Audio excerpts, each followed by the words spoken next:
बशत के हफीजुद्दीन साहब, मेरे ख्याल में अगर हम इल्ज़ामात के बजाय तब्बुर और मतलब एक अच्छे अंदाज में अपने बात को आगे बढ़ाएं और ये कोशिश करें कि क्या वजूहात हैं कि जो इस किस्म की बातें हो रही थी, या इमरान खान अगर ये बातें कर रहे हैं, मतलब वो तब्दीली की बातें वो चाह रहे हैं, मिड टर्म इलेक्शन की बातें कर रहे हैं, तो क्या वजूहात हैं ऐसे कि इमरान खान ये? देखिए, मैं आपसे एक अर्ज़ करूँ, इमरान साहब का मैं इसीलिए कह रहा हूँ कि वो सियासी बालिग नजरी से काम लें।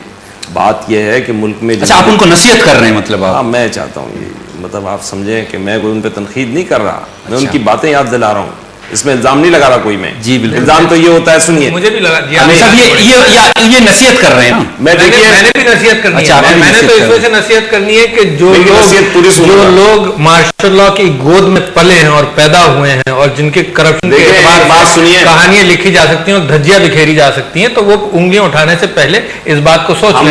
लिहाजा अगर नसीहत कर रहे हैं तो नसीहत मैं भी कर सकता हूँ। तो इस गुफ्तगू को अगर आज की जमहूरियत के एतबार से अगर कर लिया जाए तो ज्यादा अच्छा है कि भाई आज जमहूरियत को क्या खतरा है। देखिए, मैं जिस पॉइंट ऑफ व्यू से बात कर रहा हूँ, ये कर रहा हूँ, इन्होंने ये कहा सारी बात कि अदलिया और मुल्क के बारे में इन्होंने 2-3 अल्फाज इस्तेमाल किए।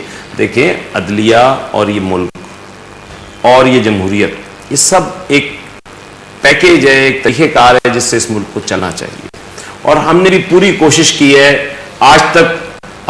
इवन आज आप स्टेटमेंट नवाज शरीफ साहब का पढ़ सकते हैं।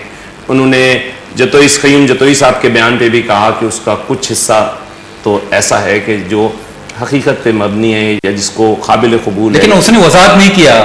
अगर आप वजाहत करेंगे तो आपकी बड़ी मेहरबानी होगी। मैं वजाहत कर नहीं सकता क्योंकि ये पार्टी लीडर ने एक बात कही है।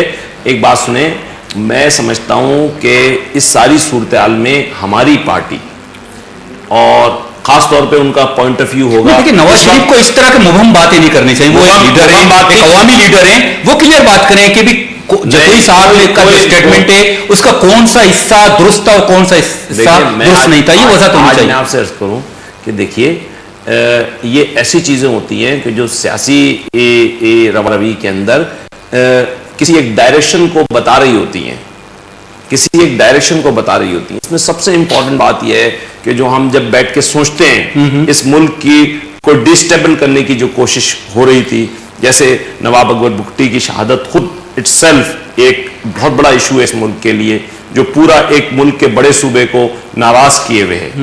और मैं समझता हूं कि पीपल्स पार्टी की गवर्नमेंट भी इसको एड्रेस करने में नाकाम हो गई इस इशू को, क्योंकि उनकी वहां प्रोविंशियल गवर्नमेंट भी है, फेडरल गवर्नमेंट भी उनकी है, तो दे में परसू इट प्रॉपर्ली और इसको मुतमईन किया जा सकता था बलोचों को पूरी तरीके से। अभी तो खैर तब्दीली की बातें हो रही है ना, आप भी डिमांड कर रहे हो, अलवी साहब भी डिमांड कर रहे हैं, लेकिन वो अलग बात है। आप कहते हैं कि आईनी और आईनी तरीके से हो, ये भी कहते हैं आईनी तरीके से हो। कभी पाकिस्तान में आईनी तरीके से कभी तक कोई तब्दीली आई नहीं है। अब अगर आई तो हम समझते हैं कि वो भी याद रखा जाएगा। लेकिन इस तब्दीली में कुछ एंकर पर्सन क्यों इतने बेचैन हैं?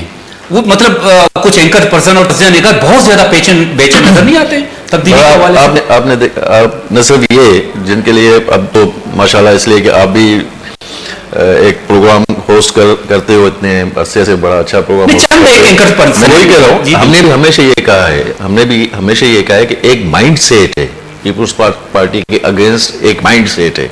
उस माइंड सेट में मुख्तलिफ तबकात के लोग हैं। उसमें राइट जो अपना राइटिस्ट है वो भी हैं, उसमें जो है एंकर पर्सन, उसमें इमरान खान साहब भी हैं, मीडिया का इमरान खान साहब भी हैं। इमरान खान साहब की तो जो है वो अपना वो एक अलग अलग चीज होती है। खान साहब जो है कभी अपना हमारे साथ होते हैं, कभी नवाज लीग के साथ होते हैं, कभी उनका एक अपना है। वो समझते हैं कि जो मैं सही समझता हूँ वो ही सही है, जो मैं चाहता हूँ वो ही होना चाहिए मुल्क के अंदर। ये कहते हैं कि अगर मैं वज़ीर होता तो ये कर देता, अगर मुझे इक़्तिदार दिया जाए तो ये हो सकता। इक़्तिदार जो है वो आर्मी के जनरल है नहीं कि जाके कब्जा करे, वो तो अवाम के हाथ में है कि अवाम जिसको जो है वो इलेक्ट करेगी वो इक़्तिदार उसको ही मिलेगा।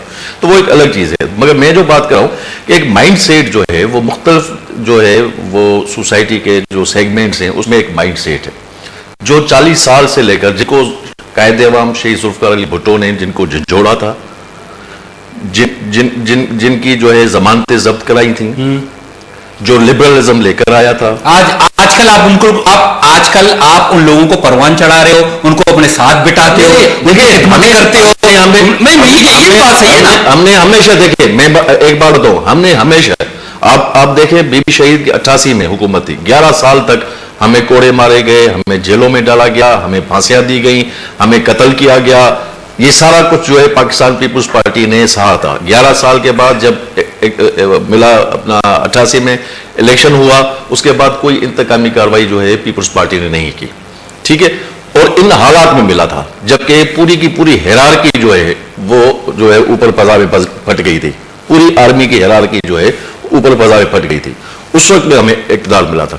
उसके बाद जो है दूसरी मर्तबा जब इक़्तिदार में हम आए तब भी हालात ऐसे थे, फिर भी हमने जो है वो कोई इंतकामी कार्रवाई नहीं की। हमने ये नहीं कहा कि हमने बदला लेंगे, हमने ये नहीं कहा कि हम इंतकाम लेंगे। हमने जो है सबसे मिलकर, उस वक्त भी हमने कोalition गवर्नमेंट्स बनाई, उस वक्त भी हमने लोगों को साथ लेकर चले। उस वक्त भी हमने कहा कि एस्टेब्लिशमेंट को ये कहा कि जी आप मान लें कि यहाँ पे जो है हुकूमत करना उसका काम है जो अपना इलेक्टेड रिप्रेजेंटेटिव है, जिनको लोग जो है इक़्तिदार का सरचश्मा या ताकत का सरचश्मा जो है वो अवाम है। ये हमारी जो है वो हमारा नारा है, हमारा प्रोग्राम है। हम लेकिन आप इस बात को एक्सेप्ट करते हो कि आप लोगों की कोताहियां, आप लोगों की गलतियां, अपने दोस्तों को नाराज करना, जो जमहूरियत के इस प्रोसेस को चलाने में आप लोगों के साथ ताउन जिन्होंने किया, जो साथ रहे, उनको नाराज करना, वादा खिलाफी, मतलब वो गुड गवर्नेंस, बल्कि हम कहते हैं आप गुड गवर्नेंस के कहते हो, उनके बैड गवर्नेंस और करप्शन के इल्जामात, पीपल्स पार्टी के बहुत सारी जो खूबियां जो आप समझते हैं कि जमहूरियत के हवाले से। देखिए अकरम, बात यह है कि कायदे अवाम शहीद जुल्फिकार अली भुट्टो ने से पहले मुझे बताएं कि यहां पे कौन से इदारे थे। ये पाकिस्तान पीपुल्स पार्टी थी जिसने इदारों को न सिर्फ मुस्तहकम किया बल्कि इदारे बनाए, ठीक है। ये पाकिस्तान पीपुल्स पार्टी थी जिसने 25 साल के बाद 2/3 मेजॉरिटी होते हुए भी जो है वो एक मुत्तफिका आइन इस मुल्क को दिया कि आज तक पूरी जो उस आइन को नहीं मानते, उस वक्त में नहीं मान रहे थे उस आइन को, जिन्होंने कहे थे 2-3 जनों ने सिग्नेचर्स नहीं किए, वो भी उनकी पार्टियां, उनके बच्चे भी आज कहते हैं कि हाँ आइन है तो नहीं। अभी की बात हो रही है, इस 2.5 साल हुकूमत की बात हो रही है। मैं वही कह रहा हूं, इस 2.5 साल की हुकूमत में किसी को यह नजर नहीं आता कि 18वीं तरमीम हुई जिसमें हर एक पार्टी उसमें जो है वो शामिल थी।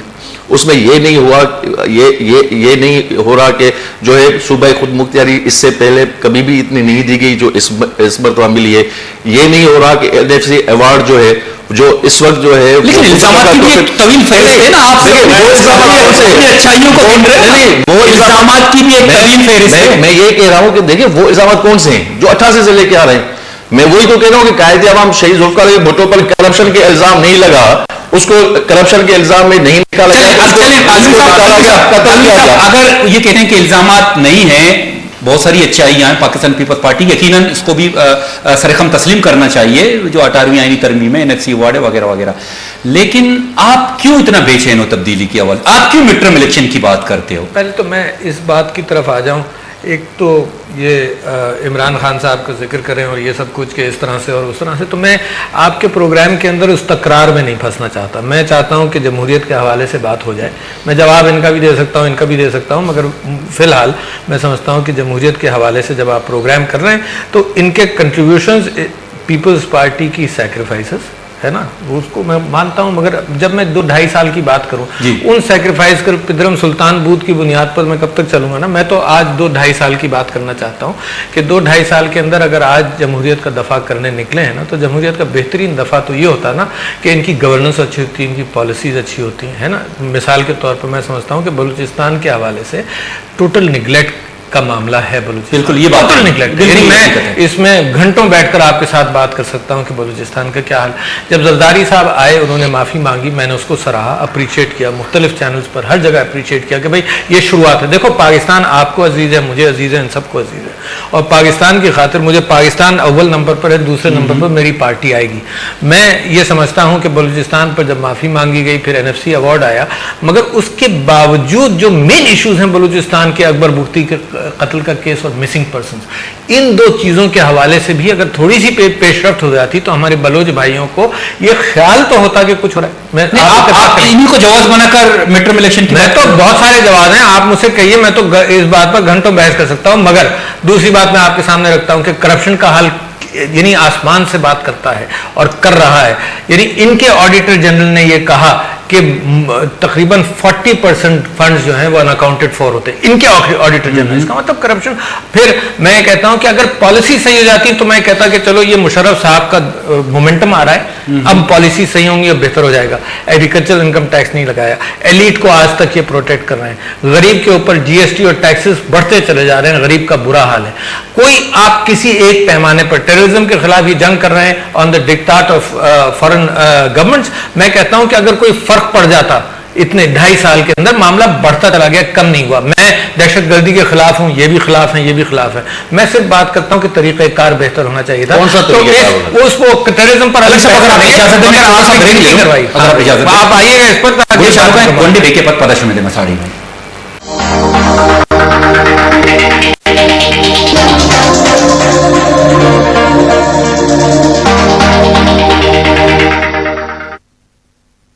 टेलेनॉर टॉक शॉक, बातों बातों में। कहते हैं बातों बातों में वो कहते हैं बातों